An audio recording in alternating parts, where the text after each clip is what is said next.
at the top of the hour. I don't see anybody else coming in, so we'll go ahead and get started.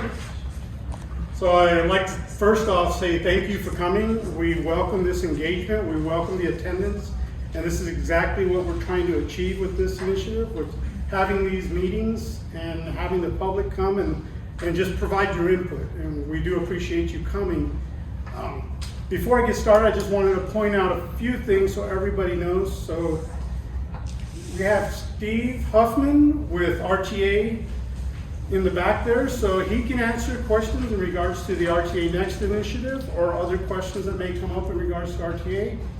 I want to acknowledge a few of our attendees. Our mayor, Ed Honey.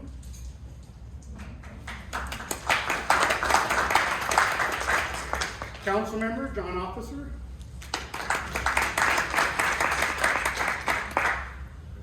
Town manager, Terry Rosema. Deputy town manager, Eric Montague. Our grants manager, Melissa Weimer. She's been providing all the help with this. Our traffic manager, Dion Swartz. Communications manager, Vic Hathaway. And community resources, Christine Byler. Thank you, they've done a lot of work to help us put this together. So my name is Fausto Burrell. I am the Public Works Director for the town of Marana. And with me is Heidi Lashen.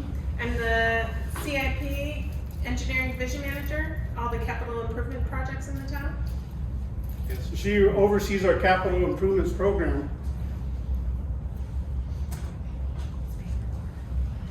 Oh yes, I just wanted to highlight that this is being recorded, so I want to make sure everyone's aware of that. That is something we're doing to actually capture this information, and again, this endeavor will help us and bolster our chances in regards to the grants that we're pursuing. So that's one of the main intents of this as well.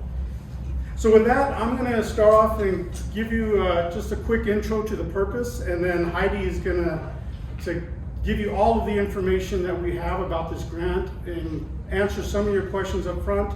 And then there will be a Q&A session at the end that hopefully we can capture all of your questions and also provide the information that we have. So the purpose of this is funds are needed to plan and construct the bridge over the Cortaro Road, the traffic interchange, but specifically the railroad crossing. And again, the role of the citizens, what we're asking of you is just to provide input, feedback, and just walk along with us during this process.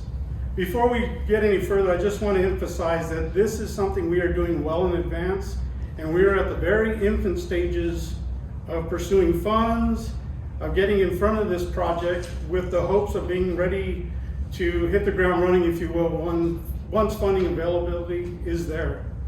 So with that, I'm going to let Heidi give the details. All right.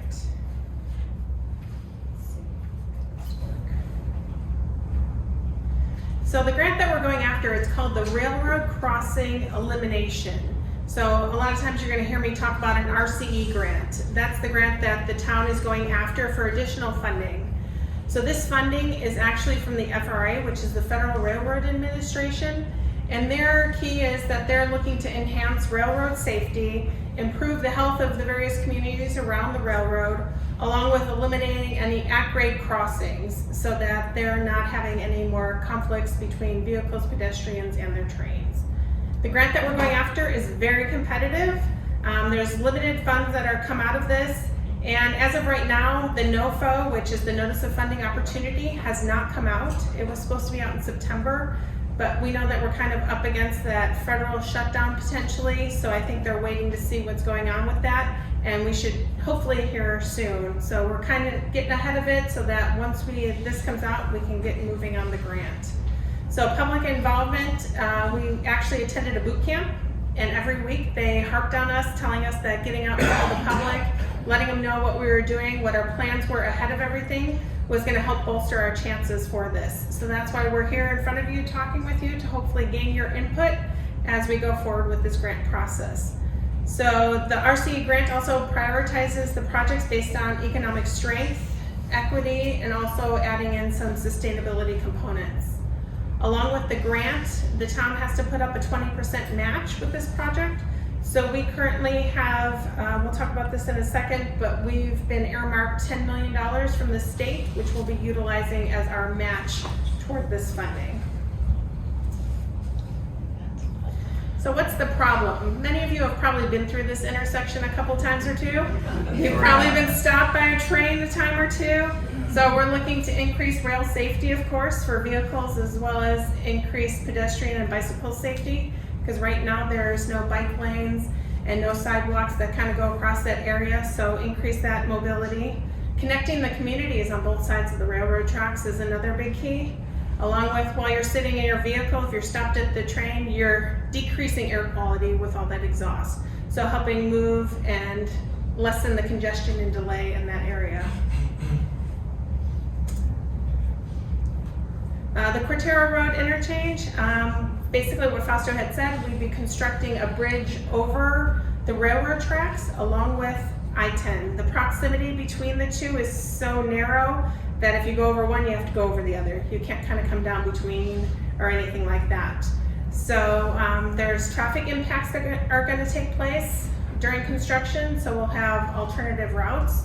So also the construction, what you see now, a lot of the projects are lasting approximately 2 years, depending on how long it goes. Accesses also to the businesses will be affected, so we're looking to hear from businesses as well. What do they need during this time of construction? Is it additional signage? What is it? How can we help? So like I talked about alternative routes, for at least Cortaro Road, the good thing is that we have Twin Peaks to the north and we have Ina Road to the south that both go over the railroad tracks, which would be helpful during construction so that you could alter your routes. I know in the last public meeting that we had earlier today, we heard people already don't go through Cortaro just because of the railroad. They go north or south. So hopefully during construction it won't be as difficult, but we also have Silverbell and Thornydale to help kind of circulate on both sides of the tracks and to get across. How will this project be funded? As of right now, like Fausto said, we're in the infant stages. We're just kind of looking at the project, looking for funding. I had mentioned we have $10 million that's earmarked already, but the total cost of the project in today's dollars is $200 million. So in order to do that, we're going after various fund sources, such as the federal grant. So we're looking to, our ask is going to be $40 million. We're going to use the $10 million that's been earmarked already for this project. And then, like we talked about, RTA Next, that's a voter-approved initiative, and for the town, that's one of our #1 projects in the next round, in the first 5 years, hopefully. That's our ask, is to put this one in there. So our ask is $100 million at that time as well for that. Keyword, voter-approved. So with that, we just wanted to give you an overview of what we're looking at, and like we said, we're looking at feedback.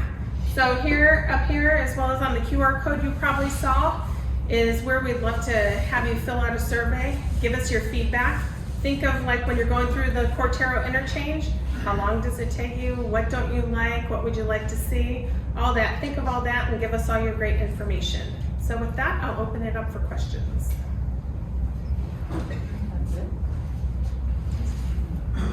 Yes, sir. So there's widening right now on I-10 just south of or east of Cortaro, and there's funding for that, and I think the funding for that ends next year or a couple years from now, and there's been no additional funding from wherever they're getting that source to widen the freeway to 4 lanes, make the big interchanges there on Sunset and whatever the other one is.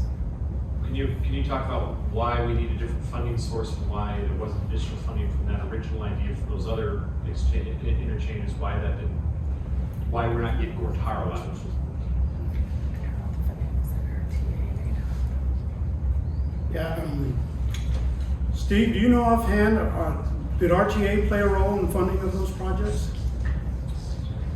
We were involved in the Twin Peaks interchange. Correct. As part of the funding, and also the Vina Road over the railroad tracks. Correct. We were involved in both of those. I think he's talking more on the Sunset project Yeah, further south. in Orange Grove. I believe we were also part of that too, and I can give you that other, I will give you so you can take a look at it.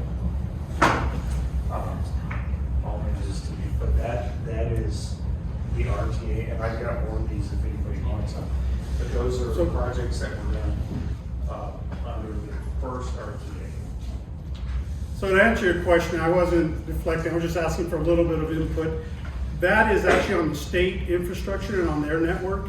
And I'll be honest, I'm just not that familiar with the funding sources and what we utilize for those projects in question. However, the RTA has allowed us to build and reconstruct some of our traffic interchanges. So as Steve mentioned, the Twin Peaks interchange, the Ina Road interchange. Some of the other activities is the Tangerine Road widening that occurred between Dove Mountain going east, and then the next phase will be between I-10 to Dove Mountain, which we are actively working on. So those are the type of initiatives and projects that we have been able to bring about as part of the current RTA program. So as we look at the next iteration of that, that's where our number one ask is for the Cortaro TI. But please keep in mind, one thing I like to point out, that is a ADOT infrastructure, a state infrastructure. However, the impacts of the traffic interchanges are immense when it comes to Marana. So we definitely have vested interest in having those reconstructed. Yes, ma'am. It seems as though the development on the east side of I-10 along Cortaro, it just seems to me as though the planning got before the road interchange development. You've got the hospital there, you've got a couple of little strip malls there. This is going to be a huge interchange with the uprise and then the coming back down. I mean, you can't just go straight up and straight down. The planning just seems awkward to me. Yeah, so unfortunately with development, we can't always pick exactly how it's going to play out and how a particular area will develop. And sometimes it is a little bit cart before the horse, or a lot of it is estimated on traffic and how much impacts traffic have in a particular area. And of course, in this regards, looking at a state infrastructure, ADOT looks at the entire roadway network within the state. So that's where they allocate their funding and where they're going to utilize it. Our preference would be to have this constructed earlier in the game, but unfortunately that's not how it played out. That being said, there are some initial concepts that we've seen where there are going to be some impacts in the area. However, like the particular project you mentioned on the east, we had discussions with them when they came in and let them know that this was coming in the future and potential impacts when it does improve. It does look like their driveways will have some minor adjustments when this project comes about. However, we'd still need to do more detailed engineering to determine where they're at in regards to the overpass, the bridge, and then where it's going to touch down. Yes, sir. You mentioned the project itself will take about 2 years. I mean, I'm assuming that's a optimistic number. At least the overpass that we saw in Ina took significantly longer. And this is still in the infancy stage. Do we have a time frame from right now to potential ending of the construction, or is that still all up in the air? A lot of this is still up in the air. However, I will let you know that the Ina TI did take actually took a little bit less than 2 years.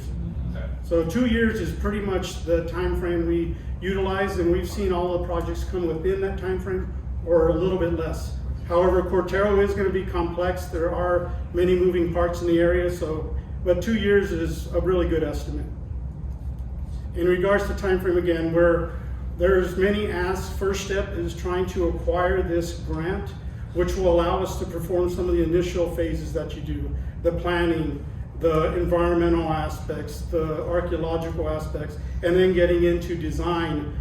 And then our intent would be ready to have, shovel ready, if you will, if the next RTA iteration is successful. Sir. If the town of Marana was involved in interchange activity in the past, how does this process you're proposing now differ from what you've done in the past? That is a good question. Some of the activities we did in the past was, I don't know if I want to say partnering, but it was with the last iteration of the RTA. So we were able to utilize funding from that source and also other funding that we had opportunities available to us.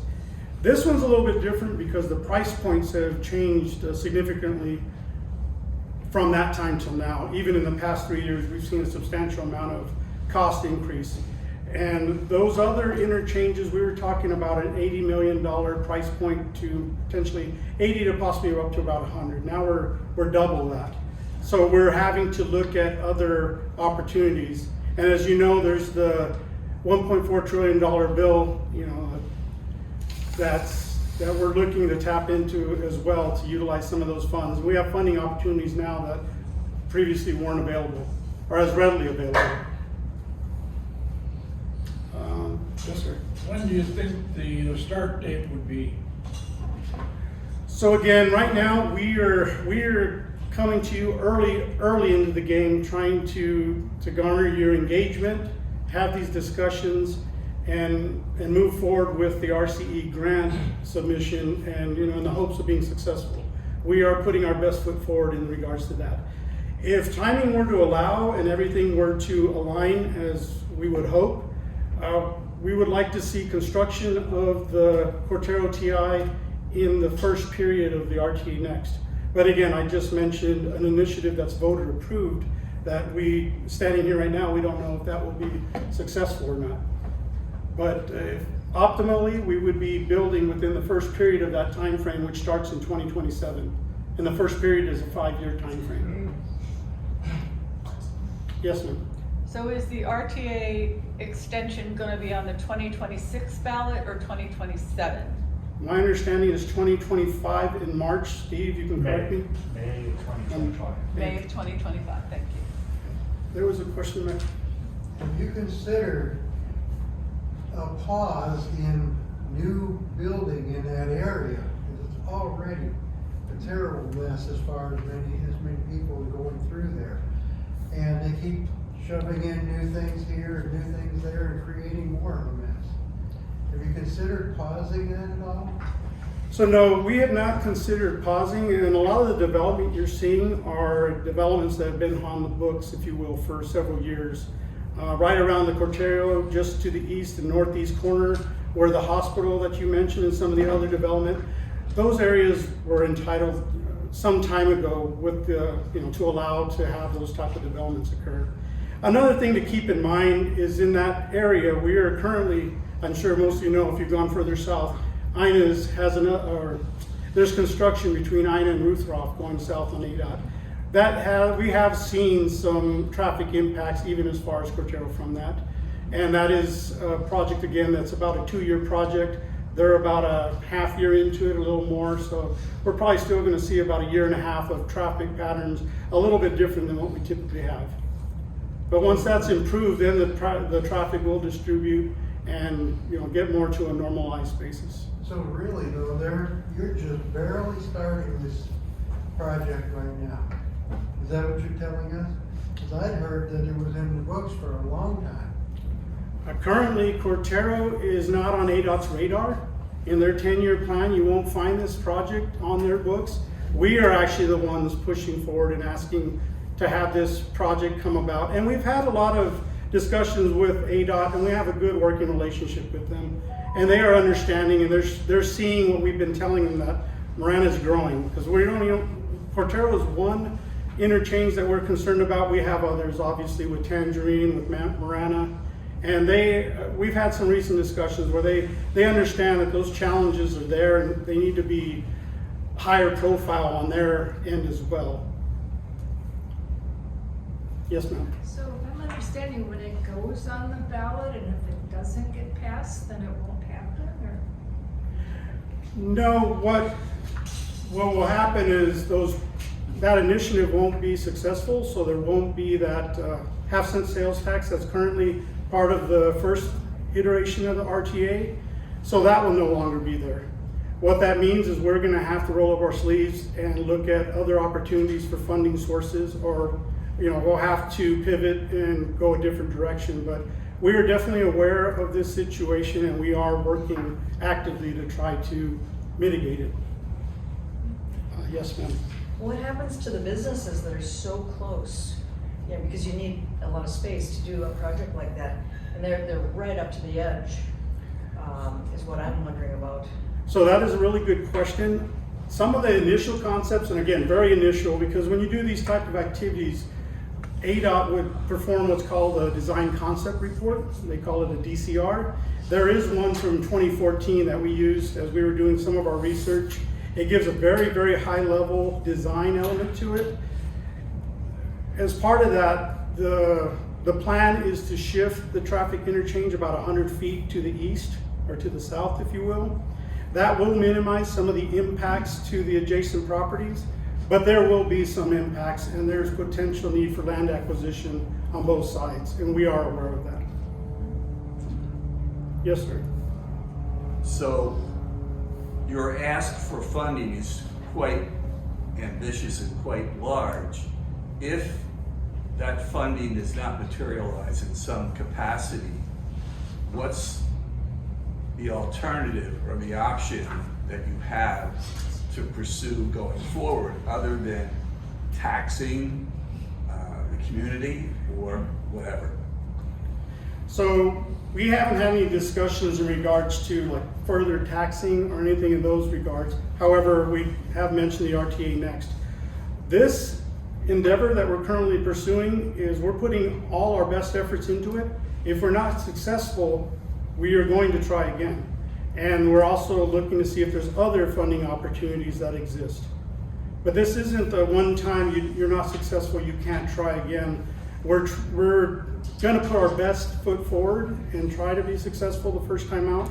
But again, it's a very, very competitive process, as Heidi mentioned, and I believe the success rate is about a 10 to 15% number. So it is very competitive, and we do understand that. Is there any way to encourage ADOT to get more involved in order to get more recognition and more funding? We are actively having those discussions with them too. And as you know, I think if you've done the math, we're pursuing 50 million, if you count the 10 we have. And currently it's looking like there's gonna be about 100 million identified with the RTA Next initiative. That still leaves about a $50 million gap. So we are continuing to work on this. But one thing I want to emphasize, and it came up in our previous meeting, we had one earlier today, from a gentleman in the crowd who has seen a lot of this building and what the town has done over the years. I wasn't personally involved with each of those projects, but this isn't our first endeavor. We were part of it with Twin Peaks, and we also did the same thing with INA, and actually with INA, we reconstructed with both projects, we reconstructed some of the roadway. We did other bridge improvements.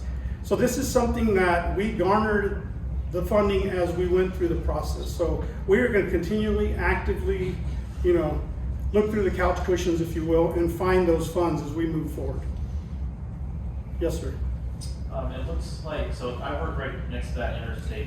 You're correct, I do go right up to INA to try to avoid it. Is ADOT looking to optimize the traffic flow any more than, I guess, what they already have? It looks like they tried to, which in my opinion kind of made it worse when they made the eastbound turn lane straight and the right turn lane, and so people block that up. So, if ADOT's looking to optimize flow in the meantime, make it a little easier to get through. So we do have continuous discussions with ADOT, and Dion here, our traffic manager. When we get concerns, she makes sure to pass along, and they have active discussions.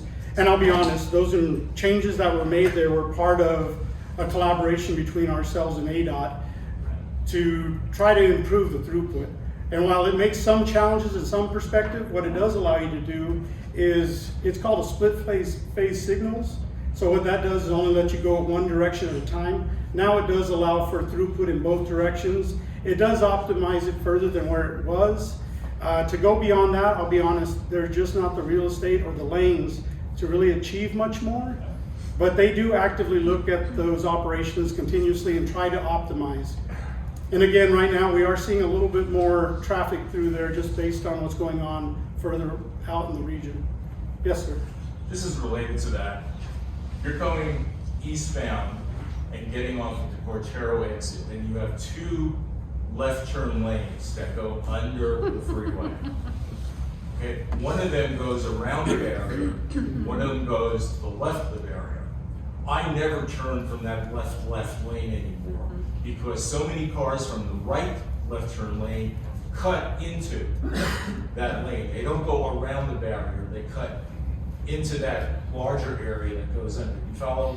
Yeah, I'm following. And it's true to some degree in the other direction. But having gone through that so many times, I know that I always stay to the right and I go around the barrier. Is there something to be done with striping or signage so that people that are coming from that right lane know not to turn into that other lane?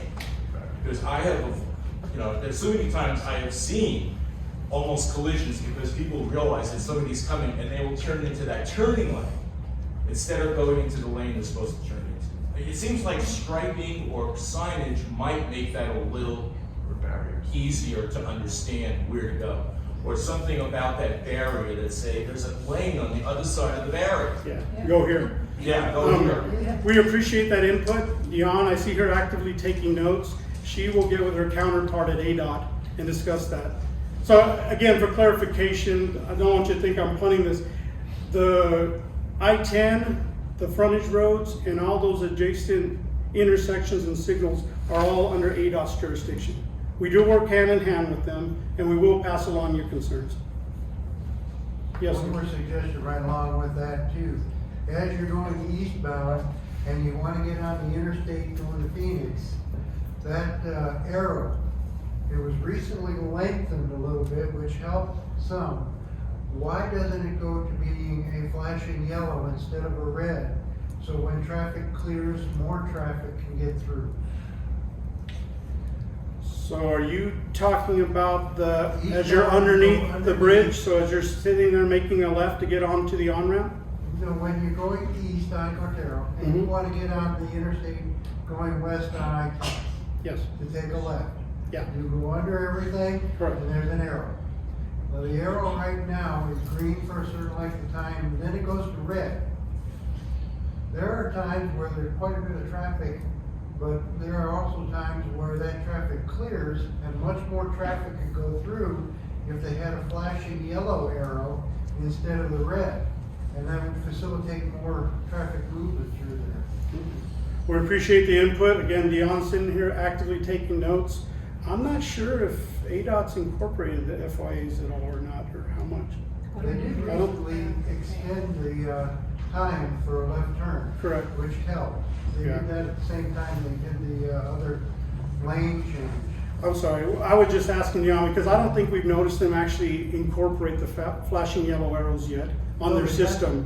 So that would be definitely a big change for them. But we will definitely we're taking all the notes down and we'll have discussions and pass along your input. Yes, sir. So last year, I understood that whoever the recent was still in office was planning on widening I-10 from 2 lanes to 3 in both directions on the reservation just south of Phoenix area. And the funding proposal was denied, as far as I'm understanding, because there were not enough bike paths and trails that were built into the plans for widening the freeway from 2 lanes to 3. So I'm not saying that you're an expert on why that funding was initially denied. It seems rather odd to me, to put it mildly. But with that in mind, can you describe a little bit more what sustainability and equity mean as far as building an interchange or widening an interchange? So you actually hit the nail on the head. Yes, that's my understanding too of why they were not successful with that. This RCE grant is actually, that is some of the initiatives that we're going to achieve with that. So we're going to add multimodal elements. We're going to be able to have bike lanes. We're going to be able to have pedestrian, safe pedestrian crossings to utilize that. So those are part of the elements. The other sustainability is just the reconnection of the community and also allowing the traffic to continue to flow and also allowing the trains to continue to flow. So the congestion that Heidi mentioned, you're no longer gonna have it from a car's perspective and train perspective, although they usually control when they go through. But if a train were to have an issue and stop in that area now, obviously it's not gonna interact with the vehicles anymore. And there's also the safety elements and all that. So that is something that this project will have, and it will check those boxes.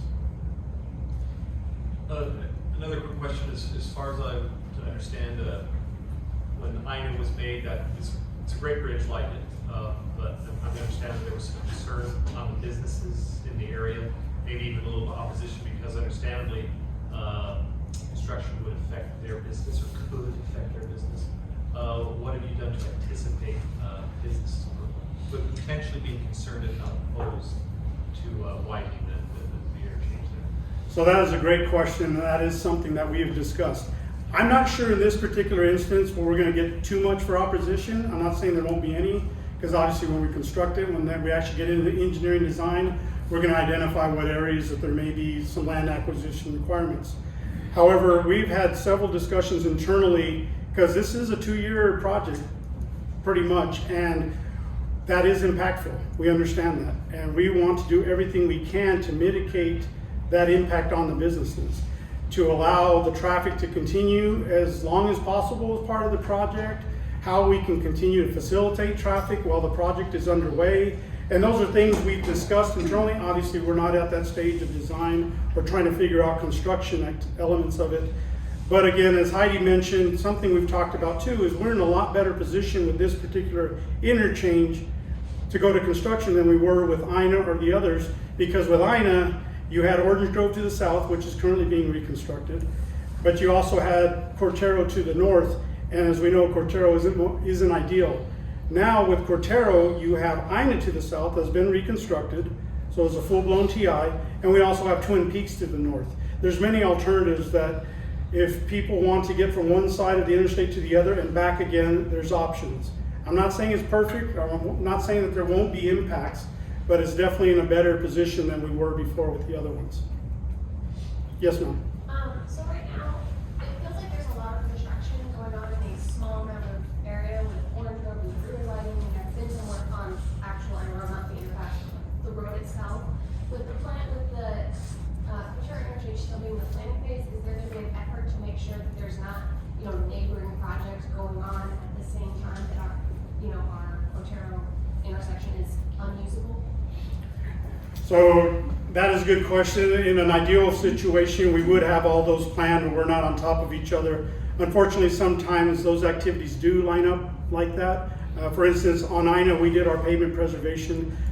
When you let a roadway not get conditioned and have that treatment done, and we let it go for several years waiting on that project, unfortunately, that wouldn't be good for us in our operations.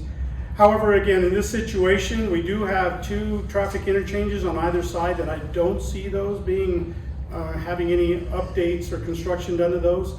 Not to say there won't be other activities going on, because we do have a lot of development coming in, but I definitely think that we'll be in a situation where when we get to the point of constructing Cortaro, hopefully there's not a lot of other activities combined with that, as you mentioned, in a small area. But beyond that, I can't really state for, what the state might have going at that point. Yes, ma'am. I appreciate you again. This is our second meeting, and so seeing different viewpoints from different communities, and obviously Dove Mountain is a little bit different from what we're dealing with. And with us being here in Gladden Farms, part of what he was even talking about is information that we were given when we moved here. There was an actual detailed thing stated that we were being promised the fries. We were being promised that Cortaro and Tangerine would be the next in line for these interchanges and overpasses, and that Tangerine would probably be done by 2027. So we're nowhere near that. So I can understand where she's coming from. I'm frustrated with it as well, because that was something that was presented to us by the real estate agents. So if that's not being done, that needs to be addressed with the real estate agents and the developers out here. Ma'am, unfortunately, we can't control how the information is disseminated, and so I can't really say why they presented it in that aspect. However, that is you actually do have the hierarchy correct. We're starting with Cortaro. Tangerine is actually our number 2 ask in the RTA Next initiative. So our hopes is to construct Cortaro in the first period, and with the intent to be in construction on Tangerine in the second period of that 4-year program. If I can find the paperwork, I'll send it into your office showing that it will be done. So you can see that. Sorry, I think there was one more over here. And yes. I had a dumb question maybe, but if the Union Pacific, if they could get some incentive out of this, maybe they could upfront some money, like, I don't know, maybe they want an extra rail through there, and it also, maybe they can help out in some sense of funding. You know, I appreciate your thought process. Working with Union Pacific Railroad is it's a fun challenge, and they may see a benefit of another track, but I think their biggest benefit would just removing that at-grade crossing and having an overpass and allowing their trains to go through, you know, without issues. So I think that's definitely a benefit they're going to see. Yes. So, sustainability, equity, I guess it's the signs of the times, what we're living in. I am very impressed with like the bike paths and stuff on Fortydale, just south of Ina. I mean, they're fantastic. Those bike paths are better than most of the roads in the city of Tucson. They're fantastic. Having said that, I don't use them. I don't have a particular plan to do that either. If other people do, that's great. But I'm wondering, with inflation and whatnot, what would be the percentage of the cost to meet those equity and sustainability standards to get this grant funding? Are you aware, or are we talking an 80 to 100 million budget going up to 200 million primarily because of inflation? So the 200 million is pretty much the inflation in the current dollars.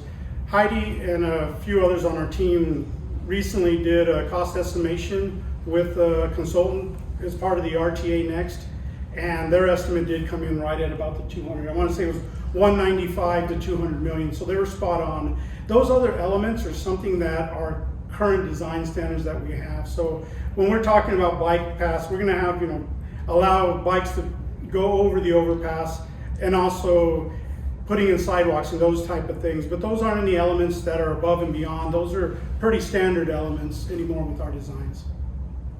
So Houghton, they have a new interchange there. If you've been on the east side of town, I like the idea of creativity to reduce the disruption of flow because of stoplights. I've seen it in other states. I think it's great where you have one stoplight for all the directions of traffic, both entering and exiting and going across the interchange.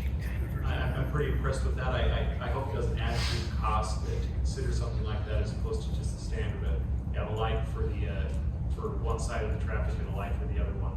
In addition to other lights, like there are some places where you get off the freeway and then right as soon as you get off the freeway there's another light. So it definitely disrupts flow, even if it does make things safer. But what do you all think, or what do you know about the Houghton interchange? So I am somewhat familiar with the Houghton interchange. My understanding is a diverging diamond interchange, so that means traffic actually cross paths, if you will, utilize the other lane. So that does allow more throughput. Again, that's, maybe shouldn't say this, but similar to the roundabout discussion and how some people like roundabouts, how they utilize them, and it does allow more traffic throughput, but it is a little polarizing. It's a little different than when you typically see. The other thing to keep in mind is when we're pursuing this, there is currently that DCR that I mentioned earlier from 2014. It identified and it looked at different strategies that could be utilized. I believe diverging diamond may have been one of them, but in this case, they landed on a traditional diamond traffic interchange, which is what you see in Ina and north at Twin Peaks.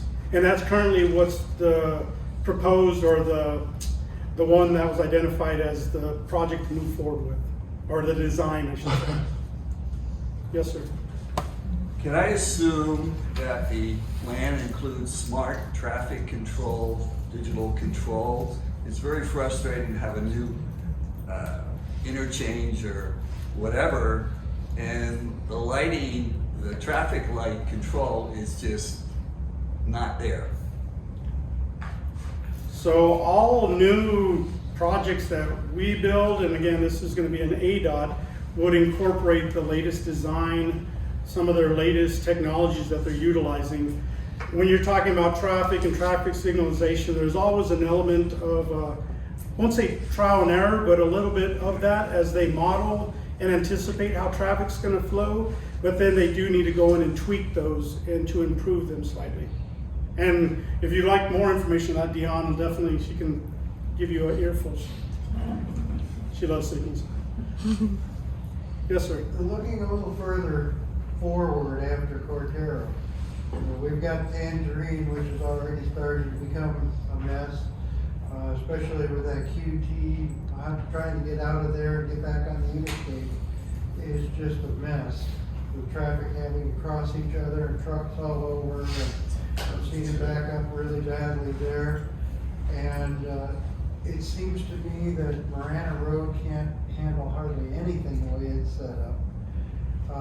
Is there anything in the plans for a third interchange that might be around Moore Street?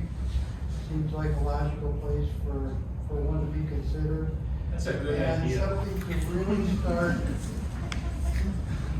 to really start the ball rolling on what's going to be needed because of the rate of growth in our area over there. Correct, so good points, and those are the discussions we've had with ADOT, and they are aware. And actually, Moore Road does show up on a DCR. It is not a specific DCR for Moore Road. More planning elements would need to be done, but yes, that is an identified location. If you look at our general plan, that is a circle on the map, if you will, of there will be a future interchange at that alignment. Some of the other things, and I don't want to get off topic too much, but we are actively working on widening Tangerine Road from Dove Mountain to the east, a little bit past Marana Tech Drive, used to be called Breakers Road, to the water tank area. The other thing we're planning on doing with that is we're looking at what we call internally the Cortaro treatment. So we are looking at putting in abutment lanes and allowing more throughput in that area. Along with that, we're looking at dual rights as you're headed eastbound. We're also looking at improving the off-ramp there. Keep in mind, we are trying to do some interim improvements that'll help with the traffic flow as we continue to work towards the ultimate, which is a full-blown traffic interchange. Have you considered an exit from the QT onto the frontage road rather than having to cross traffic on Tangerine? So traffic could go out there and access the interstate from there. Yeah, that is ADOT infrastructure there, and they limit access onto the frontage road. So that's their fault. God blame somebody. Yes, ma'am. So, did I hear you say that on on Marana Road, you're looking at the Cortaro treatment, which basically just stuck that extra lane on the other side of the abutment, above the girder where we were talking about making the lefts earlier. Yes. So I did not mention Marana Road, however, we're looking at that as a potential, as a stopgap until we get to the next stage. But we are looking at that actively at Tangerine Road. But that is such a nightmare to get off the freeway. And as was pointed out, what lane do I go into? Because there's this huge abutment right there. And that's, We to me, appreciate that's the not an input, option. and Yeah. hopefully, being able to improve the signage, maybe do something with striping, we can help alleviate some of those issues that we're having. But keep in mind, the Cortaro TI, we're looking at approximately 200 million. Tangerine is not far below that. Right. There's a little bit less issues. We can do these improvements for substantially less to allow traffic to flow until we get to that point, because unfortunately, we just don't have that type of funding to jump into these interchanges, and ADOT doesn't either. Well, back to what I brought up about Cortaro, what about pausing all that building around Tangerine until the road could be finished through there? So it doesn't clutter up even more. Don't allow any more new building there until you're able to finish it in there. The more they put in, the more difficult it's gonna be.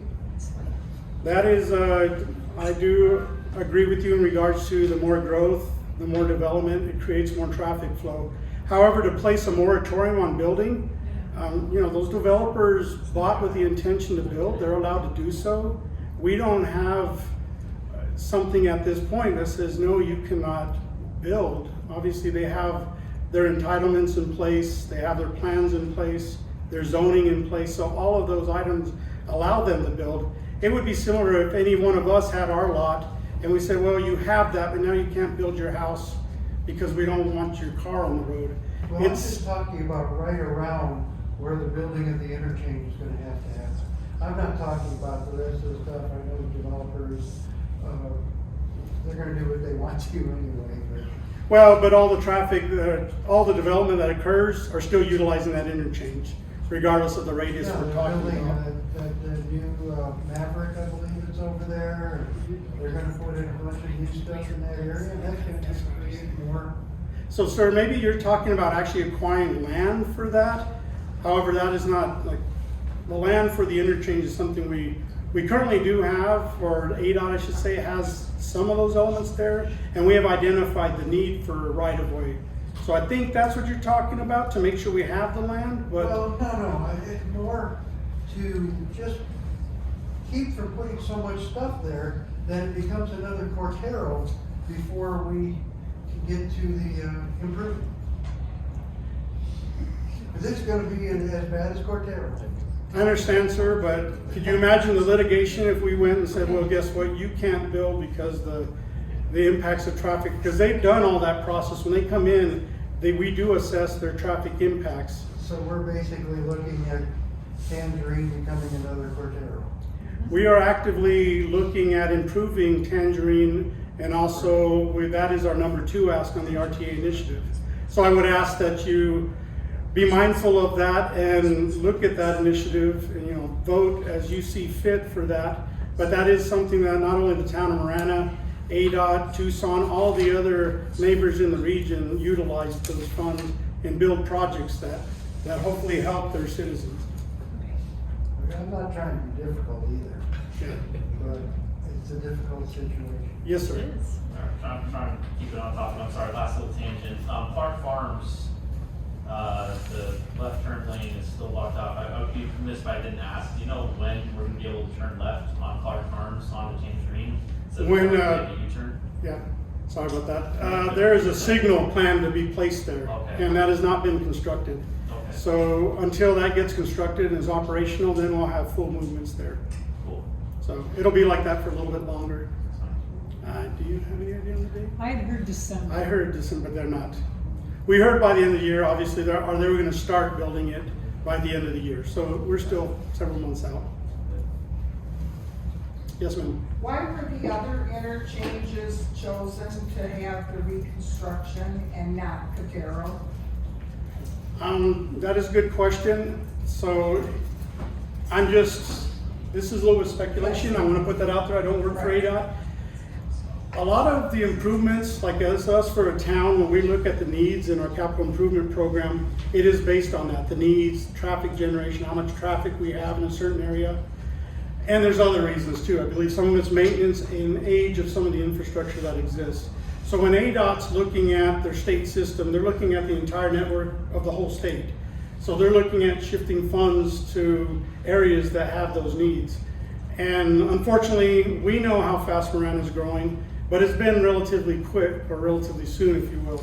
So for years, Tangerine, if you look at the traffic counts, they're still not there. There's a lot of construction going on. It'll be there, but it's still not there. We want to get in front of it.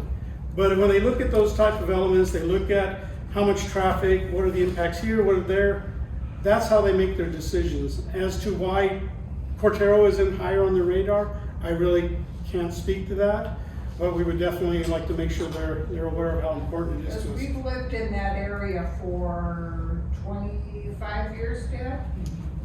For about 25 years, and it's always been kind of a questionable interchange, you know? It's not like it's, woo-hoo, you know, like now it's, you know, a problem. It's always been kind of a problem, especially the railroad tracks. The railroad track is the variable that obviously makes this difficult for all of our lives.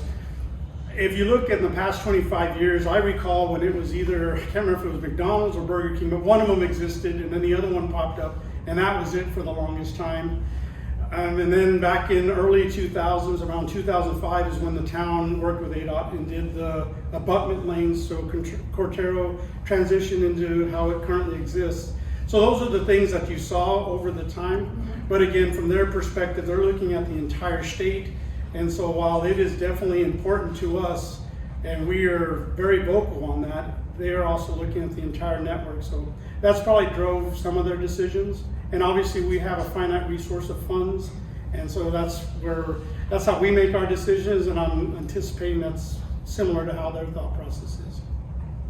Who can we contact and like send emails or things like that to voice our concern to get this passed? Well, I would ask that you definitely help with our survey, and you should do the survey, because we are, as part of this equation, they are aware of it, and we've been very vocal on that.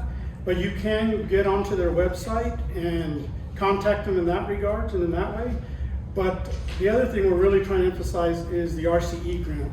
So, and I know this discussion is about Cortaro TI because the two are married to one another, but this is one of our major steps to be able to fast forward our program to be able to get in a good position to move forward with construction. So I would ask that you definitely do the survey, and in regards to ADOT, we could definitely give you some contact information of who to talk to help bolster this needs. But doing this will definitely help, because we've been very vocal about it. They understand, we've had meetings, but obtaining these grants is definitely our #1 goal at the moment. Yes, sir. I'd like to understand a little bit more about the RTA Next. I've lived here 5 years, I'm just not real familiar with it. You're looking to get funds from that, assuming that it gets passed. Correct. The initiative isn't a new initiative, is it? Or is it just an extension of an existing initiative? So yes and no. There is a current RTA program that's on the books, and there's some projects identified in that program that are falling on the very tail end of that will overlap between the first and second, again, if successful.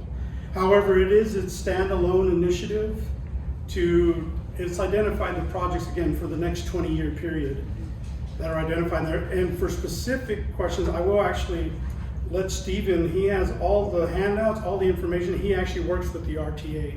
So he can definitely give you details further than I can. And is there a change then of the amount of tax that's being paid? No, they're looking at the same amount of tax. They're it would looking at almost- carrying the tax, continuing it into the next program. Okay. Yeah. Thank you, good question. Yes, ma'am. You had mentioned that you have you said a DCR, which I guess is a mock-up as of 2014 of what it might look like. Do you have any pictures for people that? So I do not. That is actually, yeah. So that's the other thing I mentioned in the previous meeting. I know typically when you have these, and we would love to have illustrations and to show you and tell you this is what we're doing. Again, we are very, very far out in front of this, very infant stages. The main goal and the intent of this meeting is exactly what's occurring, the engagement, the discussions. In regards to the DCR, there is a document on ADOT's website that you can actually go and pull up. I don't recall I know it's in 2014, and I want to believe it was the Ina Road DCR, but it covered a corridor. If you give us your information, I can make sure to give you exactly where that link is. But it is a readily available document on ADOT's website. In fact, you could probably also Google and Ina Road DCR, and it's one of them that comes up. Again, it's embedded in there because they were looking at a corridor. But if you leave your contact, we'll make sure to give you make it easy for you.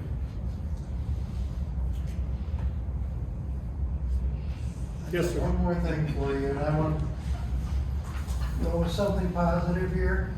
The work that's being done down in Orange Grove and Sunset, I think you guys did about as good as you possibly could have done as far as routing traffic around that.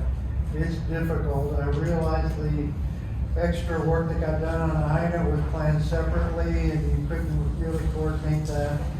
But overall, I think you really did a pretty good job on routing traffic around that to get that done.